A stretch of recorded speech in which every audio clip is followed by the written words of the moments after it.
Bien, vamos a hablar acerca de los números. ¿Qué conocemos nosotros de los números? Que son infinitos. ¿Que son, perdón? Infinitos. Infinitos. ¿Qué significa ser infinitos? No tiene fin. Que nunca acaba. ¿Cuál es el símbolo de los números infinitos?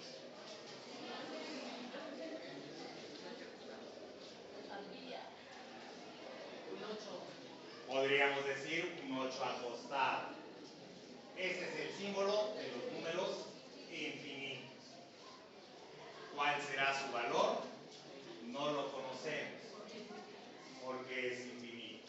¿Podremos acercarnos a ese valor? Sí, pero siempre se podrá alejar cada vez más. ¿Sí queda claro? Bien. ¿Qué otra cosa conocemos de los números? Que existen diferentes tipos. Por ejemplo, comentas que son números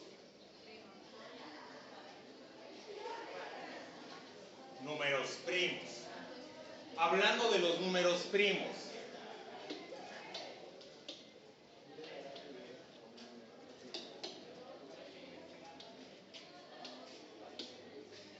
¿qué característica tienen los números primos? Dime. Solamente tiene dos divisores, la unidad y el mismo número. ¿El 1 lo podremos considerar como un número primo? No, porque solamente tiene un divisor, que es el 1. ¿Sí queda claro? ¿Me pueden dar ejemplos de números primos? 2, 3, 5, 7, 11, 13, 17. ¿Algún otro más? 19, 23. Y podremos también encontrar muchísimos números primos. ¿Se queda claro? ¿Qué otro tipo de números conocemos? ¿Números? Compuestos. ¿Cuáles son los números compuestos? Poseen más de 2 divisores.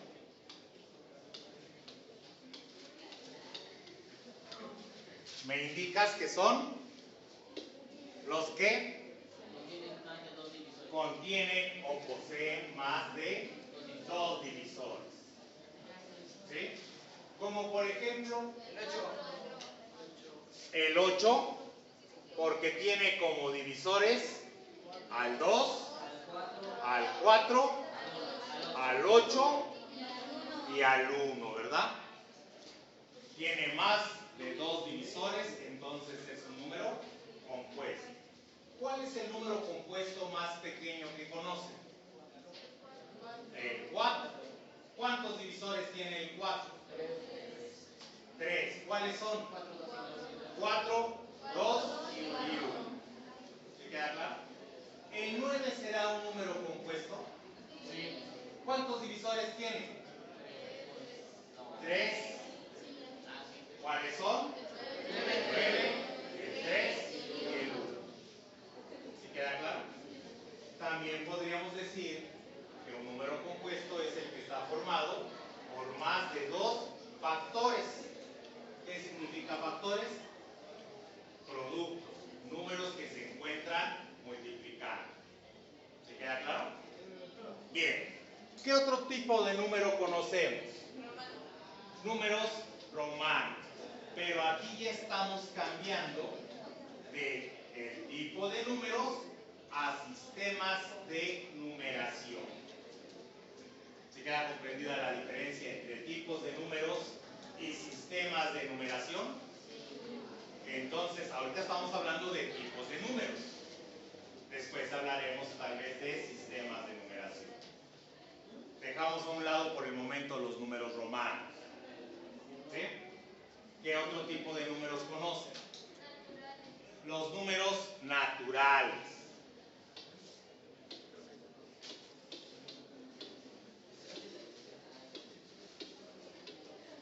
¿Y estos cuáles son? Los del 1 al 9 que nada más poseen un dígito. Del 1 al 9 que nada más poseen un dígito. Creo que sí. No.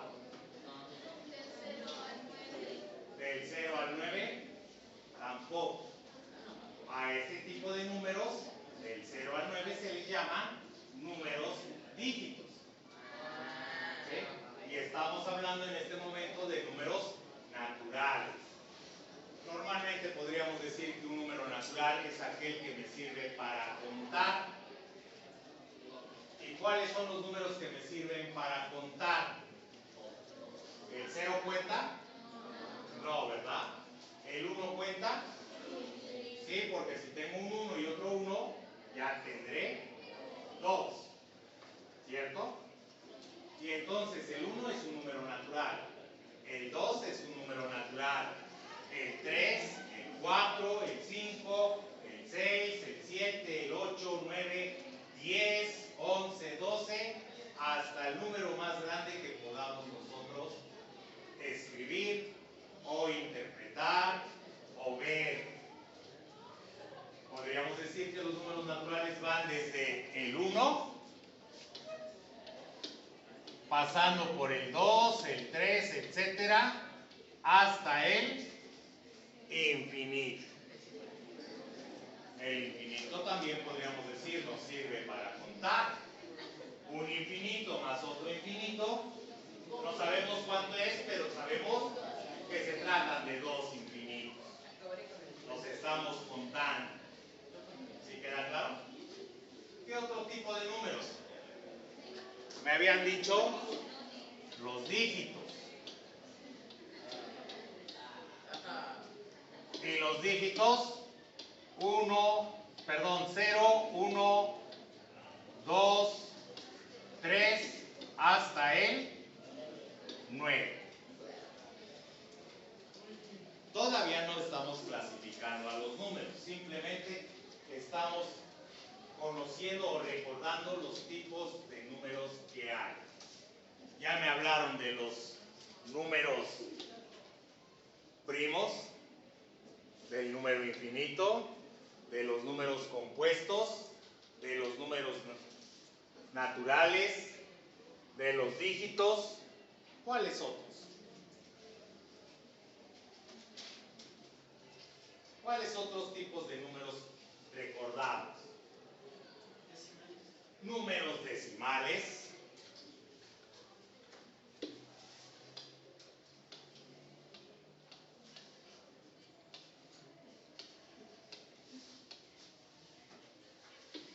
Los cuales tienen una característica específica. ¿Cuál es? El punto. Cualquier número que podamos escribir, ¿será un número decimal? Posiblemente sí, siempre y cuando le pongamos el punto.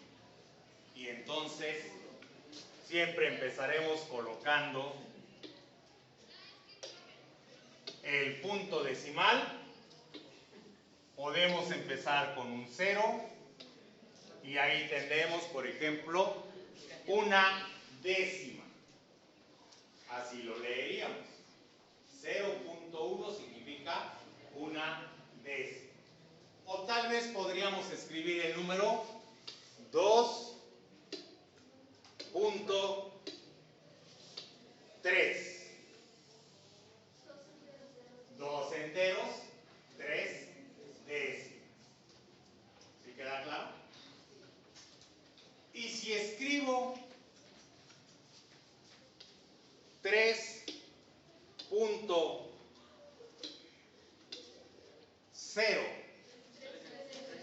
3 enteros, 0 décimas. Esto lo podríamos manejar como un número decimal. No sería entero. Podríamos manejarlo como decimal si lo expresamos de esa forma, pero también podríamos manejarlo como número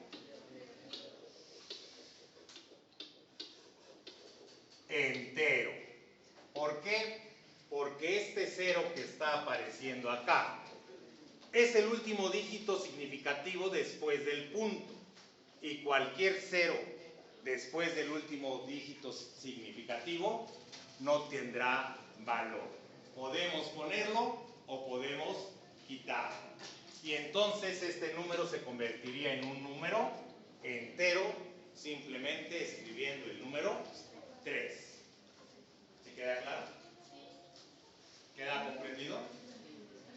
Bien. Eso significa que también los números enteros son muy parecidos a los números naturales. Pero hay una diferencia con los números enteros. ¿Alguien recuerda cuál es todo el campo de los números enteros? Acabo de decir que también son naturales, pero además aumenta su campo.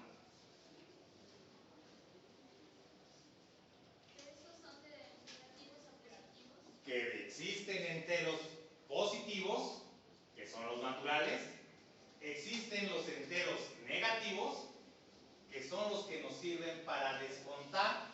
Los naturales nos sirven para contar, los negativos nos sirven para descontar, para quitar. Y entonces los enteros tendremos enteros positivos y también tendremos enteros negativos.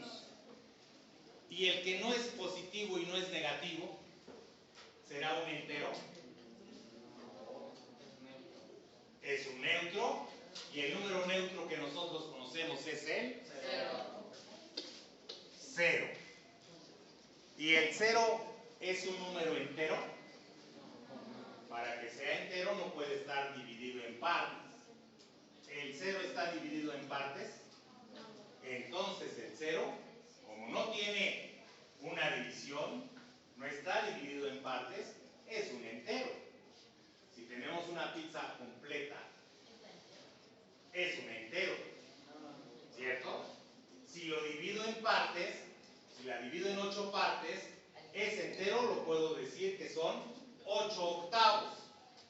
Si le quito una parte, deja de ser entero, ¿cierto? ¿Cuánto me quedará? 7 octavos. ¿Y ese tipo de números qué son? Fraccionarios. Entonces también tenemos números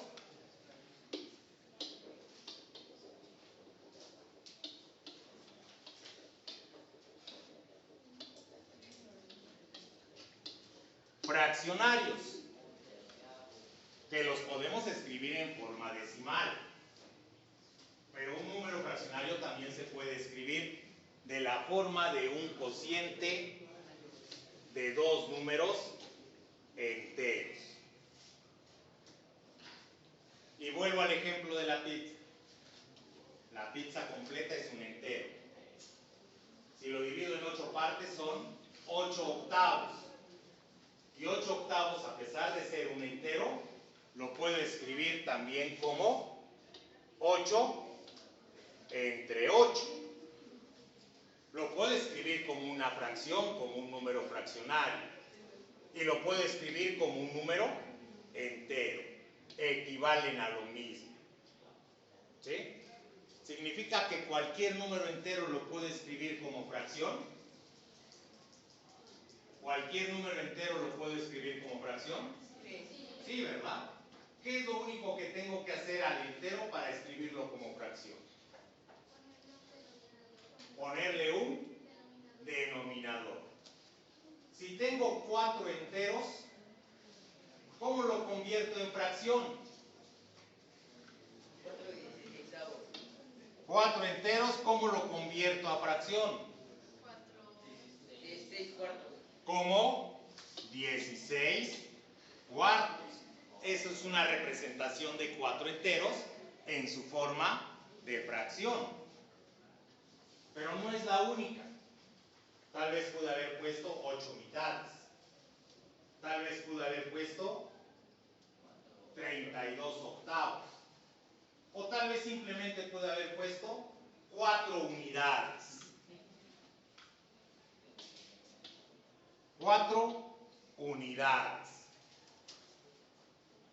Simplemente lo expreso en forma de fracción. A sobre B es una fracción. 4 enteros, le coloco la unidad como denominador, porque una fracción debe de tener numerador y denominador. Pues simplemente al 4 le pongo un denominador de 1 y ya lo estamos escribiendo en forma fraccional. ¿Sí queda comprendido? Bien, y así podemos encontrarnos, además de los números enteros, de las fracciones, de los naturales, de los negativos, podemos encontrarnos a un grupo que se llama entre los enteros y las fracciones, nos conforman a algo que conoceremos con el nombre de números racionales. Y si existen números racionales, deberán existir lo contrario, los que no son racionales, llamados irracionales. Y este conjunto de números racionales e irracionales nos conforman al conjunto de números reales. Y si existen reales, entonces también deben de existir los que no son reales, los que son imaginarios. Y tanto reales como imaginarios nos van a dar un panorama general